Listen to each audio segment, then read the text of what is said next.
উনি একজন অসাধারণ ইউজুৎসু জানতেন এবং পরবর্তীকালে আপনি দেখবেন বাঘাযতীন যতগুলো অনুশীলন সমিতি বা যুগান্তরের বিভিন্ন ব্রাঞ্চেস তৈরি করেছে সারা বাংলা জুড়ে, আনডিভাইডেড বেঙ্গলে, হুম।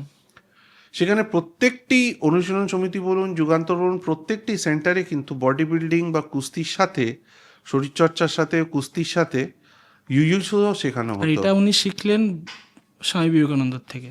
ক্ষেত্রগুহ অম্বগুহর কুস্তিগির থেকে ওনাদের শেখানো হয়েছিল জুজুৎসু। ওই সময় আপনি যদি দেখেন ক্ষেত্রগুহ, অম্বুগুহ, গোবরগুহ, এরা বাংলার কুস্তি জগতের একটি অসাধারণ তারা যাকে বলে। পরবর্তীকালে এসছেন হামিদ আমানু বেগম, গোবর গণেশ, এই নামগুলো আজকে হারিয়ে গেছে, কিন্তু এরা একটা সময় ছিল বাংলার উজ্জ্বল নক্ষত্র। এবং বহু যুবক সেই সময় যারা স্বাধীনতা আন্দোলনের সাথে যুক্ত ছিল, তারা এদের কাছে যেত ট্রেনিং নিতে।